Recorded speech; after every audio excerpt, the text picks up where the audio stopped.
Assalamualaikum warahmatullahi wabarakatuh. Sebelum kita memulai presentasi pada hari ini, alangkah baiknya kita berdoa semoga apa yang kita presentasikan pada hari ini bisa bermanfaat ke depannya bagi penonton. Al-Fatihah.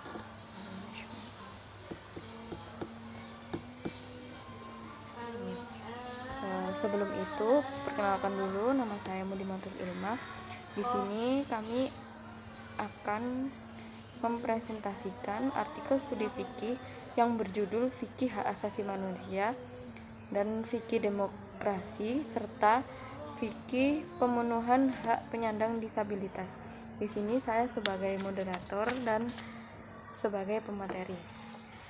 Untuk itu langsung saja kita ke materi yang pertama. Fikih hak asasi manusia.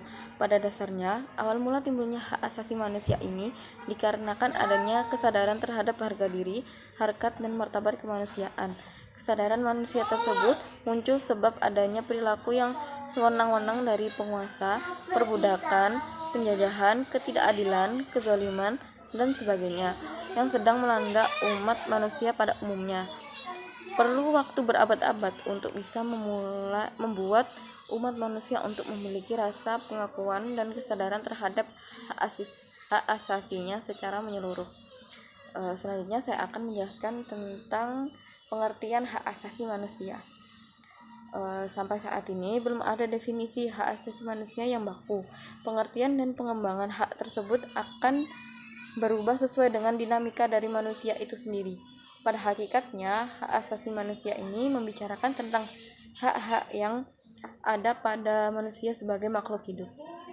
Menurut Ahmad Mansur Effendi, hak asasi manusia adalah hak milik bersama umat manusia yang diberikan oleh Tuhan untuk selama-lama hidupnya.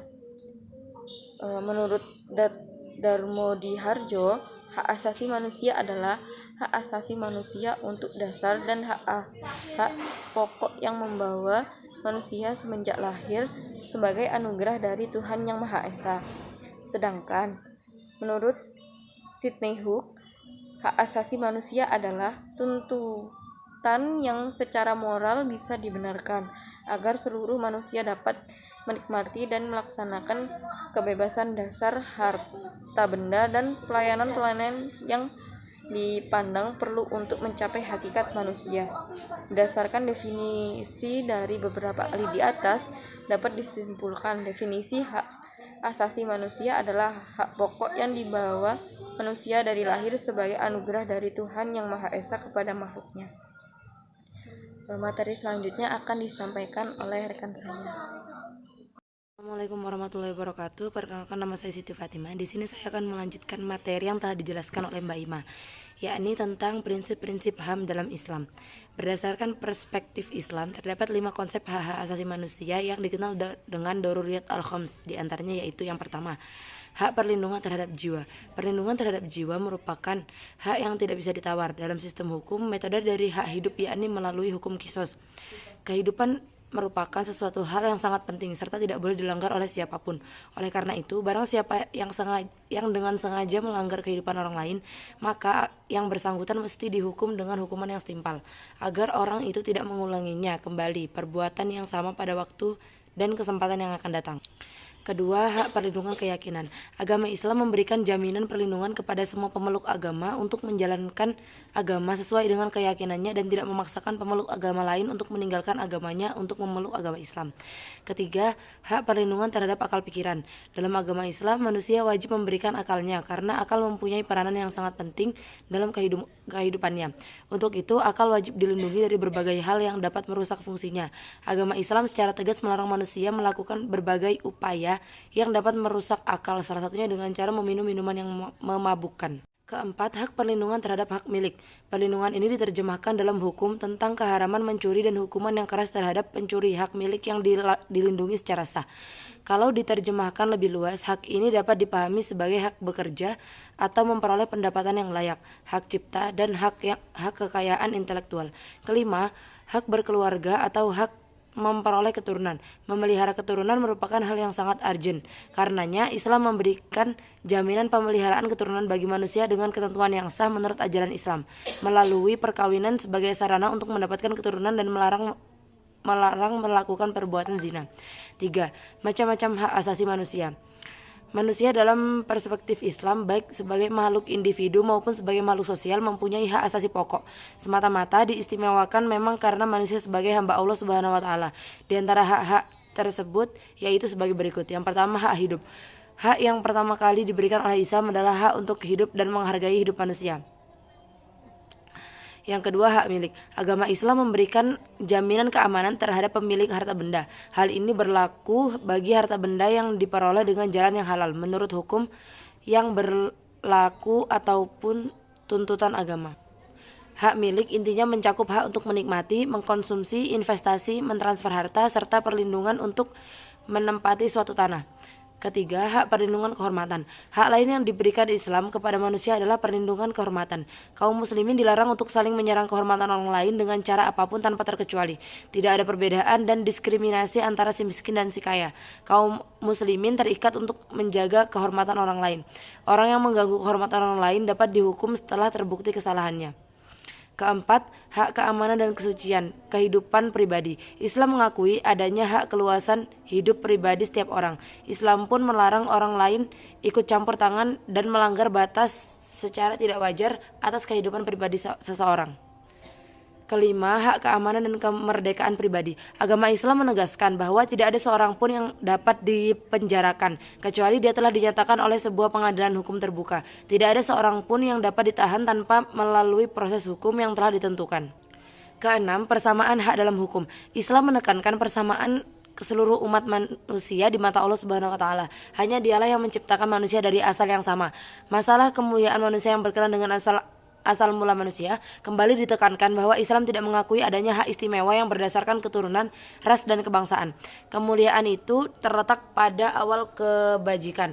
Agama Islam menganggap bahwa semua manusia berasal dari nenek moyang yang sama, yaitu Adam dan Hawa. Demikian juga orang kulit putih, mereka tidak memiliki keunggulan atas orang kulit hitam. Islam telah menghancurkan diskriminasi terhadap sistem kasta, kepercayaan, perbedaan warna kulit, dan agama. Dengan demikian, jika pelaksanaan hukum tidak adil, maka ketidakadilan itu telah melanggar hak asasi manusia. Ketujuh, kebebasan ekspresi. Agama Islam memberikan hak kebebasan berpikir dan mengemukakan pendapat kepada seluruh umat manusia. Kebebasan berpikir dan berpendapat ini harus dimanfaatkan untuk tujuan menyiarkan kebaikan serta tidak untuk menyebarkan kezaliman. Kedelapan, kebebasan hati nurani dan keyakinan. Islam memberikan hak kebebasan hati nurani dan keyakinan kepada seluruh umat manusia. Sebagaimana firman Allah Subhanahu wa Ta'ala, la ikraha fiddin, artinya tidak ada paksaan dalam menganut agama Islam. Kaum muslimin diperbolehkan mengajak orang non-muslim untuk memeluk Islam, akan tetapi mereka tidak dapat memaksakan kehendak. Umat Islam tidak boleh mempengaruhi siapapun untuk menerima agama Islam dengan cara melakukan tekanan ataupun pemaksaan.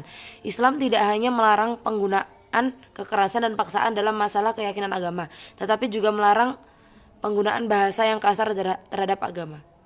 Assalamualaikum warahmatullahi wabarakatuh. Perkenalkan, nama saya Adam Malik Sregar.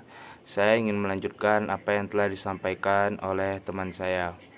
Pengertian demokrasi. Menurut Joseph Schumpeter, demokrasi adalah suatu perencanaan institusional untuk mencapai keputusan politik di mana individu-individu memperoleh kekuasaan untuk memutuskan cara perjuangan kompetitif atas suatu rakyat. Sidney Hook dalam Ensiklopedia Americana mendefinisikan demokrasi sebagai suatu bentuk pemerintahan di mana keputusan-keputusan pemerintah yang penting secara langsung maupun tidak langsung didasarkan pada kesepakatan mayoritas yang diberikan secara bebas dari rakyat dewasa. Menurut Philip Schmitter dan Terry Lynn Carl, demokrasi adalah suatu sistem pemerintah di mana pemerintah dimintai pertanggungjawaban atas tindakan-tindakan mereka pada wilayah publik oleh warga negara yang bertindak secara tidak langsung melalui kompetisi dan kerjasama dengan wakil mereka yang terpilih. Dari tiga definisi tersebut, bahwa demokrasi mengandung nilai-nilai, yaitu adanya unsur kepercayaan yang diberikan oleh pemerintah kepada rakyat, adanya pertanggungjawaban bagi seorang pemimpin, sementara menurut Abdurrahman Wahid, demokrasi mengandung dua nilai, yaitu nilai bersifat pokok dan bersifat derivasi. Menurut Abdurrahman Wahid, nilai pokok demokrasi adalah kebebasan, persamaan, musyawarah, dan keadilan. Kebebasan artinya kebebasan individu di hadapan kekuasaan negara dan adanya keseimbangan antara hak-hak individu warga negara dan hak kolektif dari masyarakat. Suatu negara disebut demokratis sejauh mana negara tersebut menjamin hak asasi manusia, antara lain kebebasan menyatakan pendapat, hak berserikat dan berkumpul. Karena demokrasi menolak diktatorianisme, feodalisme, dan otoritarisme.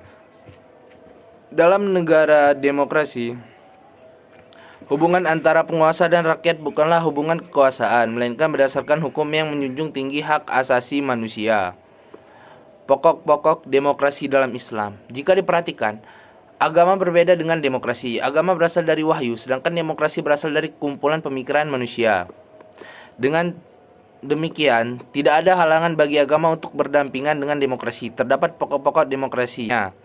Pertama, Asyura. Syura merupakan suatu prinsip tentang cara pengambilan keputusan yang secara eksplisit ditegaskan dalam Al-Quran, dalam praktik kehidupan umat Islam. Kedua, Al-Adalah. Al-Adalah adalah keadilan, artinya dalam menegakkan hukum, termasuk rekrutmen dalam berbagai jabatan pemerintahan harus dilakukan secara adil dan bijaksana. Ketiga, Al-Musawah. Al-Musawah adalah kesejajaran, egaliter, artinya tidak ada pihak yang merasa lebih tinggi dari yang lain sehingga dapat memaksakan kehendaknya. Penguasa tidak bisa memaksakan kehendaknya terhadap rakyat, berlaku otoriter dan eksploitatif. Kesejajaran ini penting dalam suatu pemerintahan demi menghindari dari hegemoni penguasa atas rakyat. Dalam perspektif Islam, pemerintah adalah orang atau institusi yang diberi wewenang dan kepercayaan oleh rakyat melalui pemilihan yang jujur, adil, melaksanakan dan menegakkan peraturan dan undang-undang yang telah dibuat. Oleh sebab itu, pemerintah memiliki tanggung jawab besar di hadapan rakyat, demikian juga kepada Tuhan. Keempat, Al-Amanah. Al-Amanah adalah sikap pemenuhan kepercayaan yang diberikan kepada orang lain. Oleh sebab itu, kepercayaan atau amanah tersebut harus dijaga dengan baik. Yang kelima, Al-Masuliyah. Al-Masuliyah adalah tanggung jawab. Sebagaimana kita ketahui bahwa kekuasaan dan jabatan itu adalah amanah yang harus diwaspadai. Keenam, Al-Hurriyah. Al-Hurriyah adalah kebebasan, artinya bahwa setiap warga masyarakat diberikan hak dan kebebasan untuk mengekspresikan pendapat, sepanjang hal itu dilakukan dengan cara yang bijak dan memperhatikan akhlak al-karimah dalam langkah al-amr bil ma'ruf wan nahyi al-munkar. Mungkin hanya ini yang bisa saya sampaikan, akan dilanjutkan oleh teman saya.